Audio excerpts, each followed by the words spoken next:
I'm going to be, and while these are going on, I'm going to be passing out index cards. Our Alderman envelope is empty right now, so it's work. So I'm going to start with, I have 6 things. So I'm going to start with a personal thing, but it's a business spotlight. I have a civil rights tour company, and we're taking a tour to Cincinnati to visit the Underground Railroad Freedom Center, March 22nd and 23rd. So if you're interested in that, I'm going to pass around the flyers for that tour. The cost of the tour includes the bus, charter bus to and from Cincinnati. It includes lodging at a 3-star hotel. We're looking at Hampton Inn. It includes the entrance fee to the Cincinnati the Underground Railroad Freedom Center, as well as some other stops. We go to the Harriet Beecher Stowe House and some other stops along the Underground Railroad, and it includes all meals. So it's a lot of fun. We go with Professor Howard Lindsay, who's a professor from DePaul University in African American history, and he talks and lectures the whole way down. We have a great time. We watch films. It's fantastic. So if you are interested in that, I'm going to pass around a clipboard that has all of the flyers. You can take a flyer if you like. Okay, I'll start this way.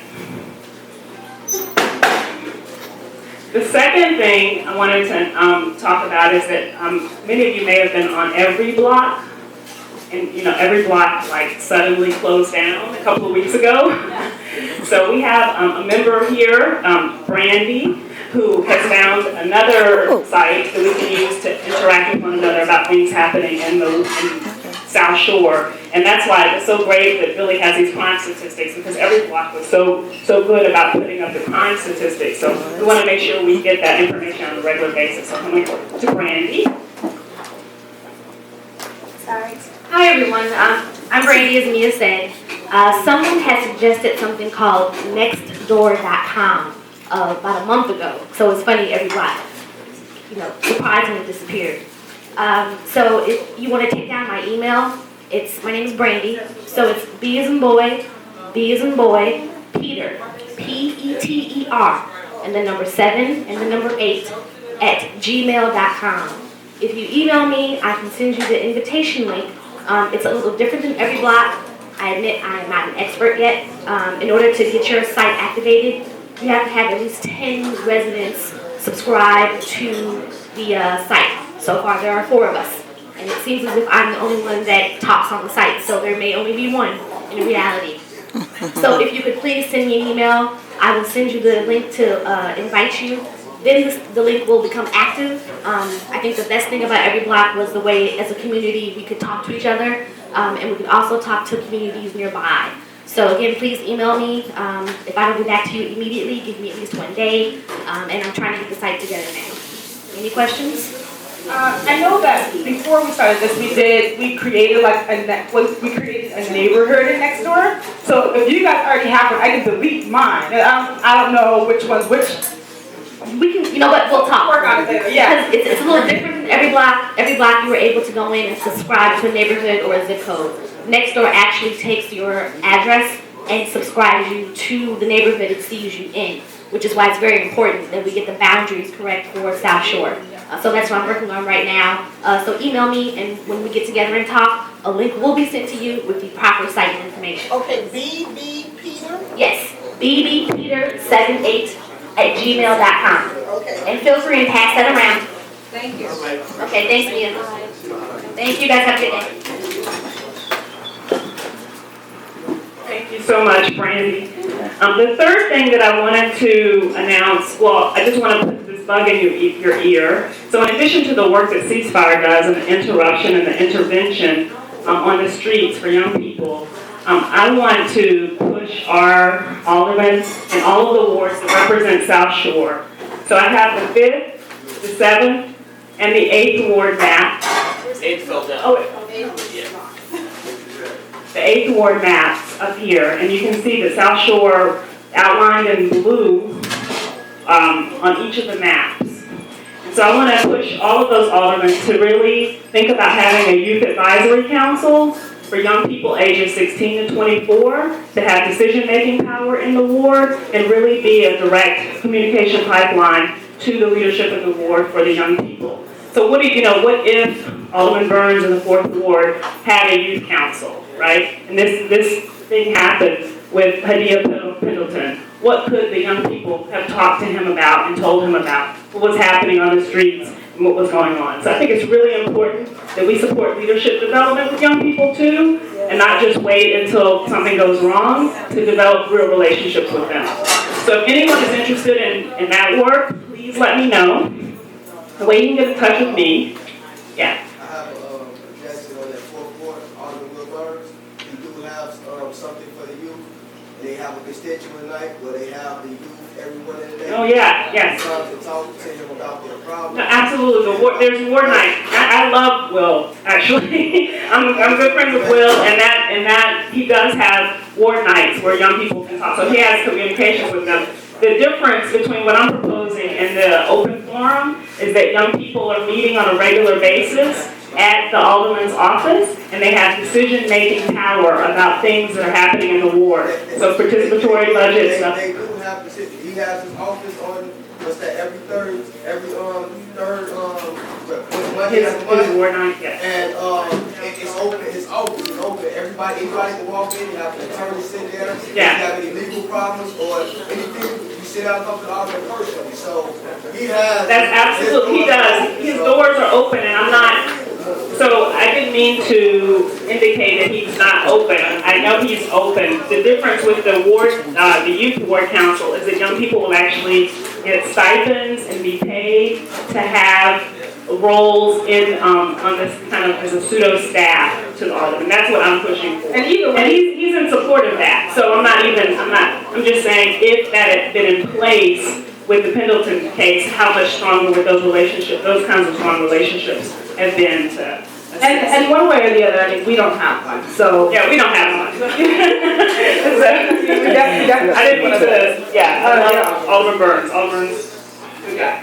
So, the second thing, the fourth thing is that most of you know me because of the work that Reclaiming South Shore for All does. And a lot of you all were at our rally on Martin Luther King Day over at Bradwell School of Excellence. We're going to have our first General Assembly meeting for action teams. So if you're interested in developing policy and developing action campaigns around public safety, around economic development, improving public spaces, and political accountability for all of the leadership on every level in our area, please come to that General Assembly meeting. It's going to be on Saturday, March 9th at the South Shore Library from 10 a.m. to 12 p.m.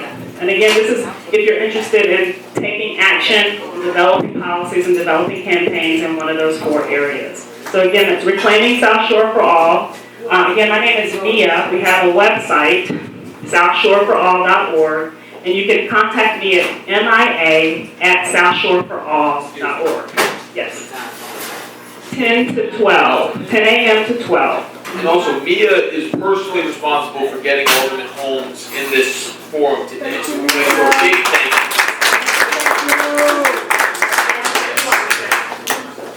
I just wanted to make a comment,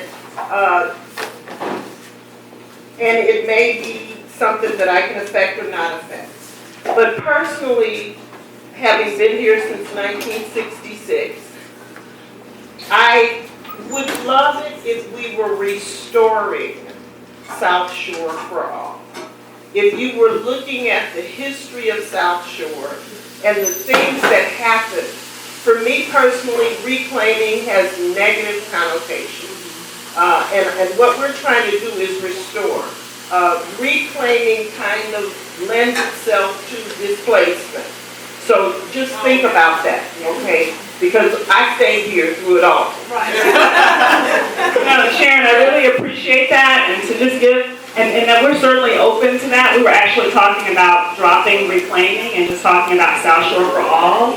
But the historical piece to the reclaiming was that we formed after my house was broken into a couple of times, and people came together because they were concerned about feeling like the neighborhood was not their own anymore, and that no one felt at home in the neighborhood. So it was actually, we started with Reclaiming South Shore, And then we said, well, we were reclaiming it for everyone. So everyone can come to a place where they feel like they own the area and they feel comfortable being in South Shore, safe being South Shore. And so that was then, and this is now, and we evolve, and I think it's a great suggestion to call Restoring, or just calling it South Shore for All, which is what our website is called. So thank you so much for that. Appreciate it. So South Shore for All at the library, Saturday, March 9, 10 to 12. Are there any questions about that? Yeah, okay, I'm sorry. One more thing. No, I have two more. Okay, so also a lot of you all know that I'm very dedicated to restorative justice and having restorative justice be part of as a parallel system to our criminal justice system right now. And those of you who are interested in learning how to keep circles and do more work as restorative justice folks, we're having there's a major conference at Chicago State University, April 4th and 5th. And you can get trained on how to keep circles, you can train on restorative justice and bringing that into the ward, because I think that's going to be really necessary. You know, you got to attack crime on many different levels in many different ways, and we want to make sure that we're caught up with what's happening in the trends around restorative justice and using healing as a part of crime reduction, prevention, and intervention. So that's April 4th and 5th.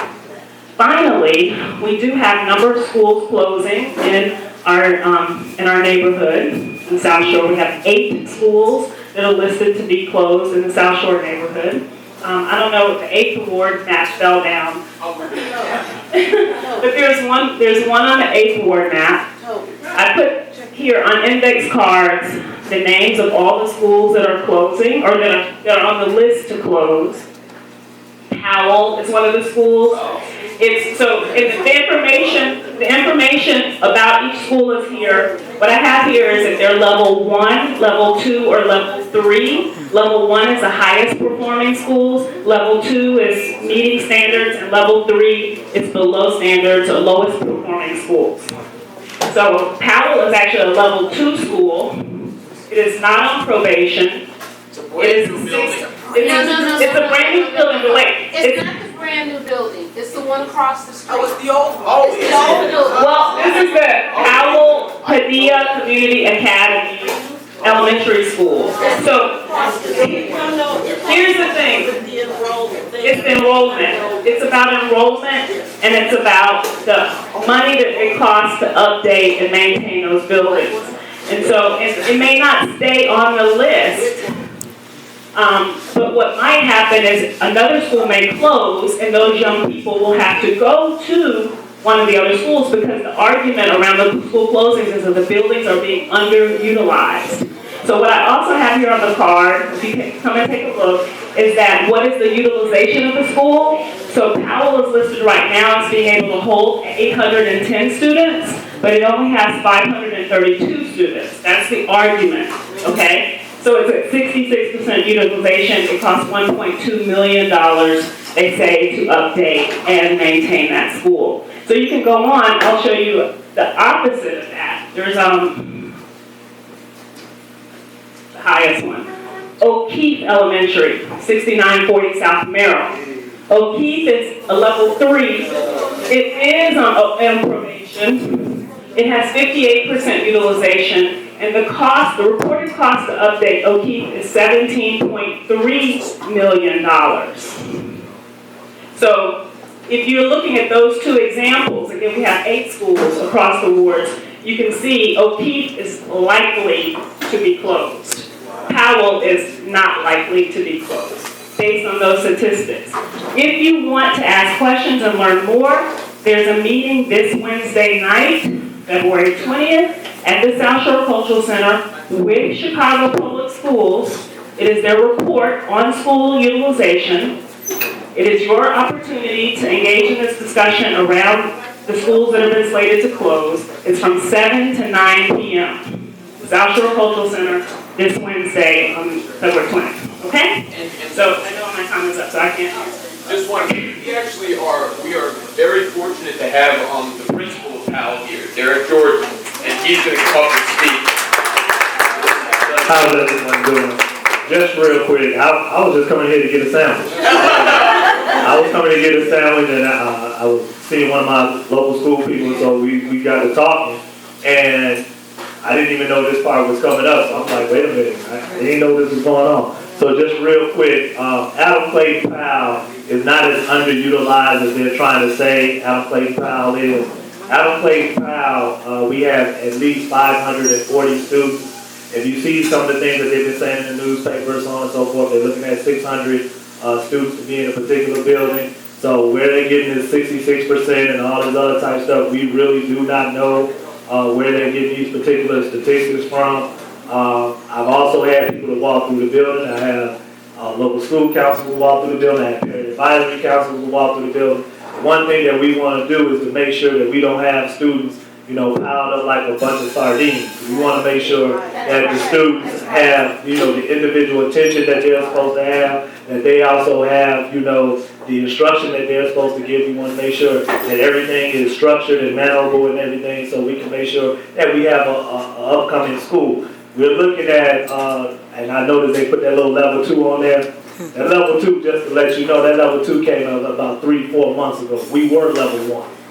So it got real convenient when Alderman Sandy Jackson's now gone. It got real convenient when Jesse Jackson Jr. got gone. So there's no politicians, there's no one to speak to for us. And then all of a sudden we got to be level 2. Just to let you know, we were like 1 or 2%. We never went down on our scores. So I want to make sure that the South Shore community knows that we have never gone down on our scores. So we had started out when I first got there, which was in 2007. I don't have a problem with saying it. We got there, we started out, it was 48% when we got there. We're almost at 80%. So I like to know, what are the things that they really talking about. So as far as on February 20th, I'm glad to see the young lady put that out there. As far as February 20th, that put that out there, because on February 20th, it's definitely going to be a fight.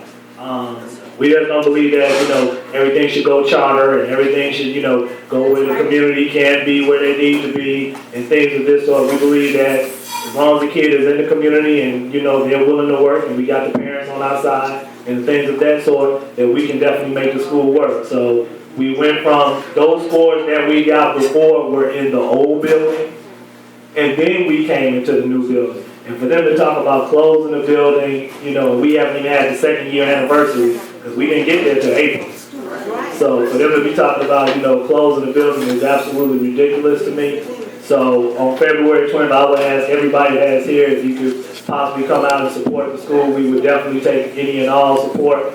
My understanding is, you got Ms. Holmes here. Tell Ms. Holmes I'm waiting to see her. Mr. Jordan. I know. I said, tell her, I'm waiting to see her. It's a reason. Okay, so I just want to make sure, because I want to be able to. She was on your local school council. She was on the local school council at one time, so we just want to be able to reconnect. She actually came to the school, so I give her credit for coming to the school, but she got there twice. So I just want to make sure that I'm reaching out as far as the olive branch to be able to talk to her. It's a possibility. But it should be absolutely no reason that, this school should be closed. We've always have done the good to try to go up. We're willing to take in a few more, but underutilization, absolutely not. We're looking at maybe, we don't want to take away the community program. We don't want to take away, algebra programs with kids learning algebra in 6th, 7th grade. We don't want to take away all of these things that we know have made our school great. We just don't, like I said, we just don't want to be some sardines sitting in the building. So I'd like to thank you for your time. Okay, I don't know if I'm supposed to take questions about it. No, absolutely, if you want to. And I would just say that when I know that my students are going to Powell for kindergarten, I know they're in good hands. So that is fantastic. So yes. So we'll take 2 more questions from the principal, and then we have a 2-minute from the health center, and then 2-minute from Mary, and then we'll wrap up. We got some kids that are going to be pushing us out of our little area in a second for poetry slam. So yeah. We want you to stay for the poetry slam. Yeah. Continue. What's going on with the old building across the street and the trailers? What happens in those buildings? Okay, that's a very good question. We were asking those same questions. One thing that I did a rumor of is that it was supposed to be some sort of training center with NCPS, so on and so forth. So I really don't know what they're gonna do with that particular building. My thing that I'm really looking at is, we're in the new building, and for those who know the history of Adams Place Powell, we were in 2 buildings. Those 2 buildings were 5 blocks away, and all the kids, you know, their siblings would have to go, you know, certain distances to get to those schools. So we finally got everybody in one school, and just so you know the history before, there were actually 5 tracks of the school at one time. And so I put any political things out here, but Mayor Daley saw the common sense as far as saying, at least let's get one building to put everyone in at the same time and make sure that they're there to get their education. So, as I told everybody, when we got the building, it's the gift and the curse. Yes, it's a gift that our kids actually deserve to be in that building, but it's a curse that now you're saying, okay, well, we got to close it up after they did everything to deserve the building. So, for anyone that can come out, feel free. One more question? Okay. Just one more. In addition to coming out to the cultural center, what can the community do to support you in Powell? Yes. I'm glad that if you can come out, and what they need to know is that the kids we have various parental programs. I don't even want to make this like my platform, but. So, by all means. Okay, just real quick, we've done things as far as dental for the kids, we've done things as far as medicals for the kids, we've done things giving them haircut. At points, believe it or not, we've washed clothes, we've done vision, we've done hearing, we've done kindergarten through 2nd grade early childhood tutoring, we've done 3rd to 8th grade after school tutoring. We are actually one of the few schools that's open, not just in South Shore, but even on the south side, that we're opening to at least almost 6:30 on a daily basis. And then some people say, well, community, and, you know, we make sure our kids are safe every day. So, you know, we are doing what we're supposed to do as a school. Yeah, I look a little young, but we're really old school. And old school as far as whatever parents need to take care of or do or whatever the case is for their children to make sure that they get to that next level, that's what we do. So we're not really that cookie cutter, and that may be part of the problem, but we're not that cookie cutter approach to just say, you know, well, we're going to do like everyone else does. If we know what we need for our kids, and we do what we need in order to make sure that our kids are successful. What's the day and time of that event? That's January 20th. February 20th. February 20th, Wednesday, 7 o'clock tonight. Don't worry, I got it in my head. I don't need to. At the SouthShore Cultural Center. Oh yeah, we will be blasting that one out. Yeah, we're gonna be sending a big email out for that one to keep an eye on. That's awesome, thank you. And also, what just happened kind of illustrates the beauty of Chef Sarah's, and just everything about South Shore. Is that we're literally, someone just came in for coffee while we were having our little meeting, and they are a person who is profoundly affecting students and the young ones in our community, and it just happened that way. So that's let's give Chef Sarah a hand.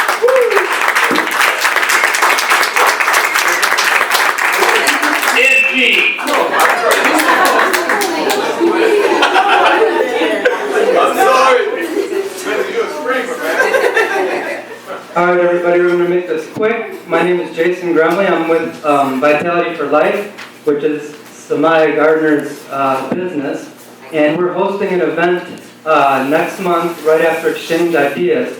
Pretty convenient. And we're going to do a cleanse. It's a spiritual and herbal cleanse. And she's going to talk to you. I have these beautiful flyers that we made last night. It's got a little art set for Christmas when it comes to town, so yeah. Samaya Gardner. Hello everyone, good afternoon. This is a beautiful place and I'm happy to be here. I'm an agri-nutritionist, an herbalist, and colon therapist. I was working with a wellness group called Choice for Life, 10650 Southwestern. We are opening a holistic colon hydrotherapy clinic, 1970 East 73rd Place, off of Jeffrey Avenue. And we'll be teaching natural nutrition, and we'll be doing colonics and teaching others how to cleanse their system through herbal cleanses. So on March the 13th, we'll be hosting a seminar teaching others how to take care of their system through natural therapies. Thank you, and have a blessed day. to March 13th. March the 16th. Sorry. Yeah, thank you. Yeah. Thank you. Thank you. Okay, now Barry.